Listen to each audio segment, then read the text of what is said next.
Hello and a warm welcome to this cricket chat show on Royal Challengers Bangalore and Sunrisers Hyderabad ahead of their IPL fixture at the iconic Chinnaswamy ground. Yes, cricket is returning to this iconic ground after roughly 1 year, and that's great news.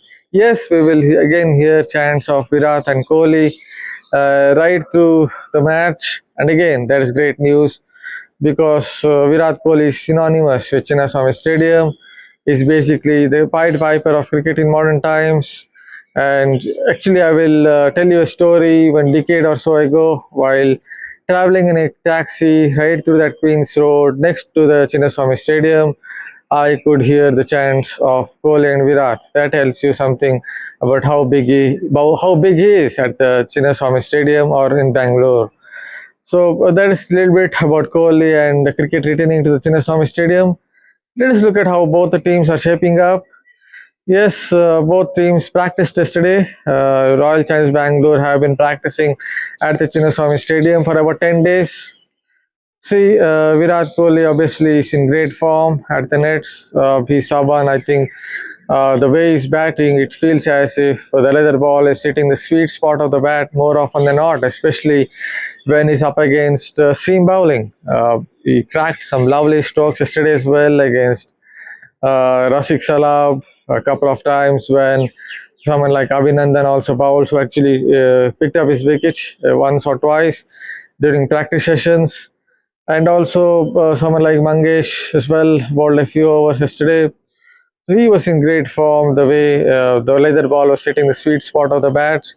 Actually, even someone like Andy Flower in the pre-match presser indicated that he's on the top of his game.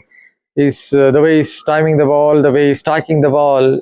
It told that it's an indicator that he's in great nick.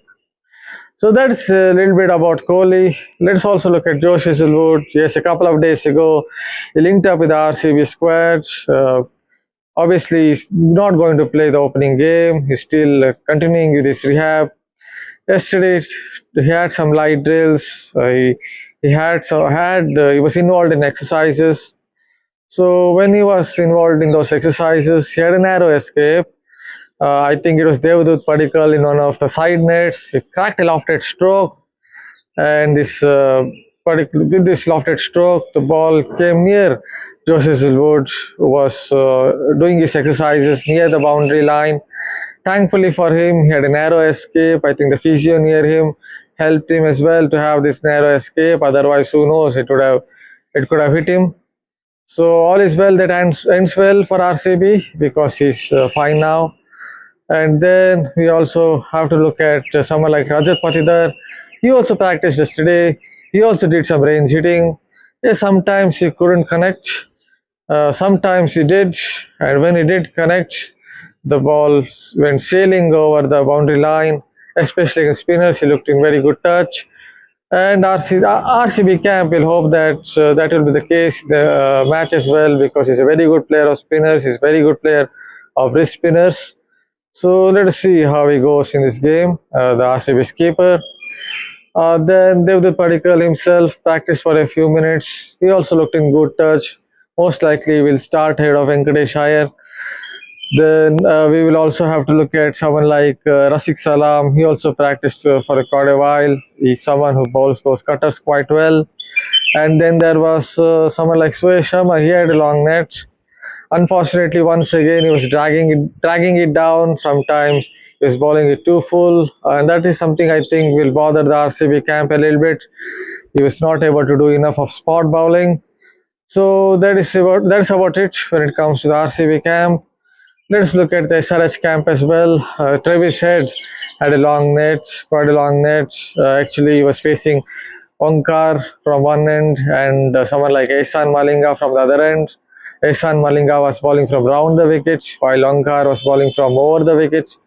And both of them were looking to tuck him up for room. And that's again an indicator that Travis Head was practicing for what the RCB camp might try to do against him. Most likely, it would be Jacob Duffy who will be trying to tuck him up, maybe from over the wicket or around the wicket. And that is something basically a plan that almost every team tries to do against Travis Head. So that was his practice. He was still able to crack a couple of strokes to the mid-wicket region, even though his SRH paces were trying to tuck him up, and that is good news for the SRH camp. There were others too. Let's look at Ankar as well, this young tearaway. He also bowled a long spell. He bowled with good pace. More importantly, he was able to hit that hard line quite a bit. I have seen him in domestic cricket more than a few games. The only minus point that I have with someone like Ankar, or the only negative point that I look at with this young pace bowler, is that sometimes he goes too much in search of wickets, and that is when he loses his line or length, or both his line and length. So if he doesn't go searching for wickets, maybe he will come into the equation and do well. I think SRH are really looking at him as one of the players uh, who will get into the playing 11. And they also would, I think, look at Harsh Dubey as a left-arm spinner, mostly against Virat Kohli. There's an indicator that Nitesh Reddy would likely open the bowling. But why not try Harsh Dubey against Kohli? Because Kohli is looking in supreme touch in these practice sessions. So that is a matchup that SRH can look at. Heinrich Klaasen also had a net. He also looked in good touch. And someone like Ishan Kishan also had a net. Actually, he was landing some great shots down the ground. He was landing some fine strokes through the mid-wicket region, although he had an issue or two while hitting with offside. So RCB might look at that aspect and try to bowl outside off. Although I have to add that Ishan Kishan has improved his game to the offside.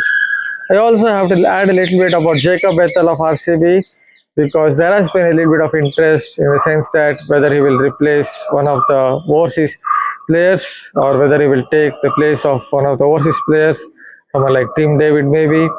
Actually, Jacob Bethell as well had a long net yesterday. Over the last couple of days, yes, he has had a long net.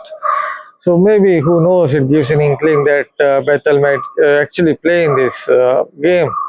He looked in great touch yesterday. The way he was landing those shots, one of those strokes actually almost hit the window panes of the press box, and press box is quite a long way away from where Jacob Bethell was practicing. That tells you that he is looking in good nick. He's someone he's always impressed me ever since he cracked that superb knock, splendid knock against South Africa under 19 in the under 19 World Cup way back in 2022. In that match, actually, Brevis also played well. But if you ask me, it was Bethell who really impressed me with the way he was playing all those shots, all the strokes. He can pick the length really well. Very good player of fast bowling, and I think he's improving his game in spin bowling. Even in those practice sessions over the last 2-3 days, he's been practicing a lot in spin bowling. That tells you that he definitely wants to improve his game in spin bowling as well. So that is about it from the practice sessions about Josh Hazlewood.